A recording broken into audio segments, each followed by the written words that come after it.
दोस्तों technical bond में आपका स्वागत है। आज हम बता रहे हैं कि भाई चूहों से बचने के लिए वॉशिंग मशीन में रेड मैट को कैसे लगाएं। तो आप देख सकते हैं ये हमने स्टील के स्क्रू की सहायता से हमने ये पूरी जाली जो है फिट कर दी है।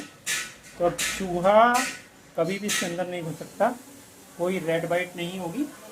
और भाई बिल्कुल ना शानदार एक जुगाड़ है और बहुत सस्ता है, ज़्यादा महंगा नहीं पड़ता। मात्र जो है 150 रुपये की जाली आई है और 150 रुपये की फिटिंग चार्जेज है। तो आप आराम से इसको फिट कर सकते हो। Thank you so much.